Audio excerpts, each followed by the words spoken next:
Olá! Hoje no Band Entrevista vamos falar de uma doença que atinge 7 milhões de brasileiras em idade reprodutiva, a endometriose. 30% das pacientes diagnosticadas podem ficar estéreis, ou seja, sem condições para engravidar. Para esclarecer melhor sobre as causas, os sintomas e o tratamento dessa doença, o nosso convidado é o médico ginecologista Dr. Hugo Maia. Seja muito bem-vindo, Dr. Hugo. Muito obrigado pelo convite. Dr. Hugo, segundo a Associação Brasileira de Endometriose, 10% das brasileiras entre 13 e 45 anos de idade têm a doença. Agora, esse é um número expressivo e preocupante? Esse é um número que vem aumentando muito. Na verdade, isso é uma estimativa, eu diria até um pouco conservadora, porque é difícil você realmente ter uma ideia da extensão da doença. Primeiro, porque ela é uma doença que tem várias faces, né? Ela se apresenta de maneiras diferentes. Em segundo lugar, também, porque o diagnóstico dela não é tão simples, nem é tão visível. Requer, muitas vezes, técnicas invasivas, exames de imagem mais sofisticados. Muitas vezes as mulheres têm a doença e nem sabem que tem, passam a vida inteira sofrendo e nem sabem que tem. Então, realmente, eu diria, no mínimo 10%. No mínimo 10%. Mas esse número pode ser até mais do que isso. O senhor esteve recentemente em um congresso na Itália. Aliás, o senhor costuma viajar bastante fazendo palestras. Esse dado, essa estimativa, ela é comum também? Ela se repete em outros países? Isso é interessante. Eu tive uma reunião, eu fui fazer uma conferência sobre tratamento da endometriose, numa reunião da Sociedade Europeia de Ginecologia Endócrina, porque eu sou o presidente da Sociedade Brasileira de Ginecologia Endócrina. E há muitos anos nós vimos pesquisando tratamento da endometriose. Alguns dos tratamentos mais usados no Brasil, a pílula contínua, né, com gestodeno, fomos nós que desenvolvemos. Eu viajo realmente muito, às vezes toda semana eu viajo 1 ou 2 dias por semana dentro do Brasil para dar conferência sobre endometriose ou outras formas de tratamento de reposição hormonal. Mas especificadamente a endometriose, existe um consenso de que a endometriose é mais ou menos a mesma incidência nos países desenvolvidos. E ela se deve justamente ao fato, ao padrão reprodutivo, o que determina a prevalência da doença na população e a sua incidência também, é o padrão reprodutivo. Mulheres que menstruam muito porque engravidam pouco e não amamentam. Esse é o principal fator de risco da endometriose. A endometriose é uma doença da menstruação.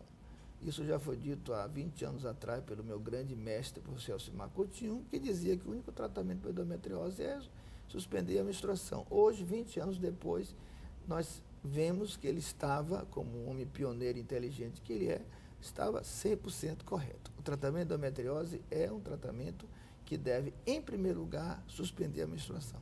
Agora, afinal de contas, para a gente esclarecer, principalmente as nossas telespectadoras, o que é endometriose? Como é que ela se configura no nosso organismo? A endometriose é uma doença que, como o nome diz, é o endométrio que está fora do lugar. O endométrio é a parte interna do útero, naquela mucosa onde desenvolve a gravidez, né? E quando a mulher menstrua, ela joga fora aquela mucosa, ela descama aquela mucosa que sai pela vagina, né? Pelo colo do útero e para a vagina posteriormente, quando toda mulher vê o sangramento. Mas poucas sabem que uma parte daquele sangue vai para um caminho contrário, vai para dentro do abdômen e joga sangue menstrual dentro do abdômen com células endometriais. E em algumas mulheres susceptíveis, essas células podem se implantar e desenvolver como endometriose.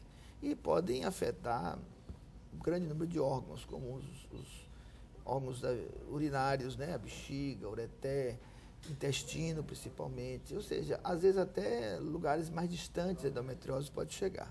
E já se sabe a causa para a endometriose? Nós pesquisamos muito sobre endometriose, né? Nós publicamos muito. Desde que entrei na faculdade de medicina, comecei a trabalhar com o professor Elcimar, minha atenção, o professor Elcimar desenvolveu um dos métodos mais modernos e melhores para tratar a endometriose, que é a gestrinona. E o professor Elcimar sempre me dizia, né, me orientou muito, de que era uma doença do endométrio, né? O endométrio se modifica. Ele é diferente. A mulher que tem endometriose já tem um útero diferente, tem um endométrio diferente. Mas o que ele é diferente?